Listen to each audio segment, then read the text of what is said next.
At 8 years old, I was one of thousands of refugees, later called the Lost Boys, who escaped war which lasts 2 generations.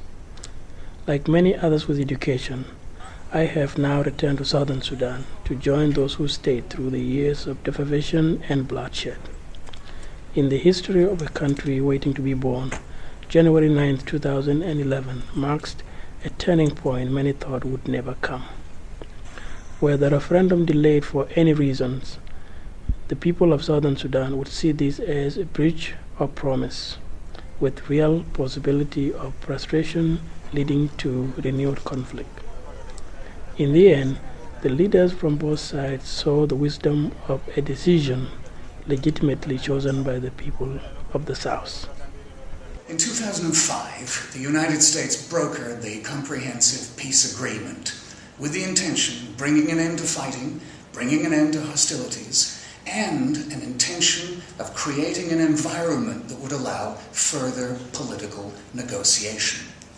The agreement provided in part for the establishment of the government of Southern Sudan, and it also established a referendum to decide the issue of separation, with provisions for creating a separate state in Southern Sudan. As recently as August 2010, the entire South feared the worst. Tensions remained, sporadic conflict continued, and the South suspected the North of deliberate delays to cause a postponement of the referendum. All these processes, political processes, as laid out in the CPA, were meant to help Sudan move towards a more democratic and pluralistic society. And throughout, on the technical side, USAID supported those, and obviously on the diplomatic side, the US government, the State Department significantly supported those processes as well. And that led towards a situation where the referendum actually could take place within 4 months, because the people, especially here in Southern Sudan, but also those who were involved in the nuts and bolts of setting up the referendum in the north, had gone through these before. And so it was all part of moving towards a more open, democratic society. And, we'll continue to support the Sudanese, both north and south, in their quest for that. There were a lot of delays. They caused us to have a very compressed timeline. Delays in coming up with the Secretary General, delays of getting the logistics so that the Southern Sudan Referendum Commission could get stood up. But the reality is, we believe that having an on-time referendum, one that met the criteria for transparency, where the process wasn't sacrificed, was worth it instead of complying with the Referendum Act totally. My belief is that it worked. Because of the relationship that we were able to develop with key leaders and staff members, we were able to work together as a team, not only with the U.S. diplomacy and development, but together with the Sudanese counterparts. And by working together and coming up with creative solutions and coming up with innovative ways of solving problems, we were able to get this thing to happen. But again, it happens because we had the communication, the coordination, and the spirit to get things done and to work together.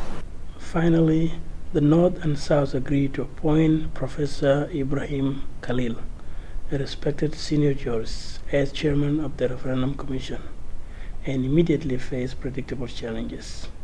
So naturally, each party wanted to have things their own way. And if we succumbed to, if we followed the desires of one party, that would leave us in confrontation with the other party. So we had to resist. There was a pressure from outside, but we had to resist that pressure. And what enabled us to get along with the task is not that we were subjected to pressure, is that there was an internal pressure to impel us forward, and that's our own determination to get the task done. Time lost to late commission appointments delayed the practical work of preparing registration and polling materials and training workers. The normal 42 months process would be reduced to 4 months. By mid-September, and I remember actually it was September 12th, we were really at a crossroads, at a breaking point, and we were running out of time with less than 120 days to January 9th to really be able to develop and manage a technically credible referendum. We were really caught between the legal deadlines established by the referendum law and the logistical realities of a country like Sudan. The first challenge we faced, the issue of illiteracy in a region of South Sudan where the illiteracy rates are estimated at 80 to 85%. How could we develop a system that would explain to the voters where to vote, how to vote, to make sure that there would be a high level of participation? The second challenge that we faced was having to design, develop, and print outside of Sudan registration materials that would have the safeguards that would make all the parties of the process feel secure, procure these materials in about 2 weeks, and actually deploy them with the other registration materials throughout the country also in about 2 weeks. And these are processes that generally would take months to take place.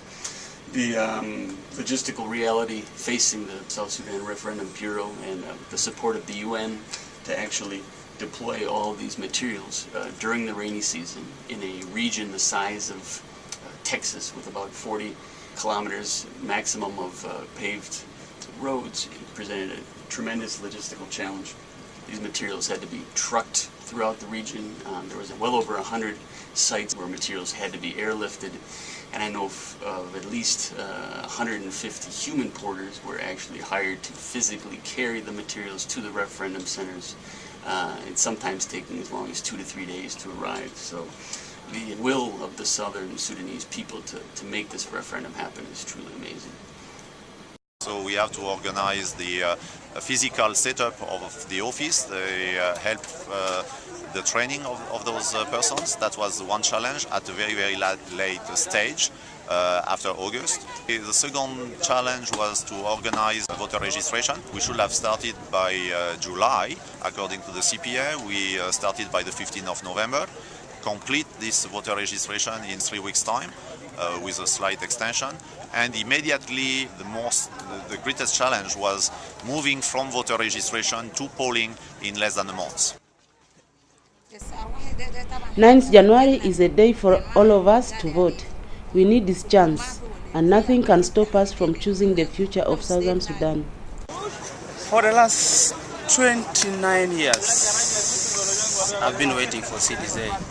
I'm very confident that this will go to suppression. You have seen the turnover all over, starting from yesterday, today, and you have been hearing from both ends of the whole 10 states. If it goes to separation, one of the factors that I would be happy to see is that there is freedom, governance, respect for human rights, and carrying other developmental activities in the country. And of course, not forgetting the conflict. It should be a system to mitigate the conflicts within South Sudan. Probably the best reaction to voting came from a 95-year-old woman who said, "I have done my duty for my people. I voted. Now I can die in peace." So here in my station, the process has been going on well. Voters are turning up in good number. Like yesterday, the start of the day, we received the total number of 902 voters who casted their votes successfully into the ballot box. And today is also reaching the same number. At the moment, we have received about 800. So, and the process is still continuing. So it's anyway very nice. The system is good because after the voters have casted their votes, they go, yelling, producing some alarms, so which sources excitement. As of day 4, total turnout had passed the 60% mark required by the Southern Sudan Referendum Act for a valid referendum. Recording, tabulating, and reporting the final result will also happen on time. This is the data center, and I believe this is the most important office and component of the Southern Sudan Referendum Bureau. All the truth will come out from this office, and we have made sure that it is accessible to the observers. The area you see here is meant for the observers, both international and local. The idea is to have them around as my staff begin to process the data that they receive from the various parts of Southern Sudan. If there are queries, they will be in a position to answer those queries. And the data center is staffed in such a way to make sure that during this critical period, they work 24 hours. They work in the system of shifts, so that whatever information they receive any time of the day, it is taken care of. The referendum could meet legal deadlines and overcome logistical challenges. But to succeed, it was also critical for it to be seen as credible by observers. It was. This is the 84th troubled election that the Carter Center has observed. We were here in April and even before April for the registration of voters for that election. And we have stayed here now for about 2.5 years and have participated in the registration of voters for this election. And then for the election itself, we have 100 observers in the north and south throughout the country. And we've been given very strong, I would say, moral support and financial support from USAID and a few other donor countries that have made it possible for us to participate. So it's a partnership between us and USAID to make sure this election is, this referendum is safe and free and fair. It is very rare that things go by clockwork, and so there may have been moments when people doubted whether it will go forward or it will have to be postponed. But now it has happened, and the international community seems we are all very pleased with it. After years of suffering, we had witnessed a credible referendum. We finally took part in a chance to fairly, transparently determine our future. I am one of nearly 4 million casting my vote. At 8, I became what others call a lost boy, but I never thought of myself as lost, only away. And today, I have returned to stay.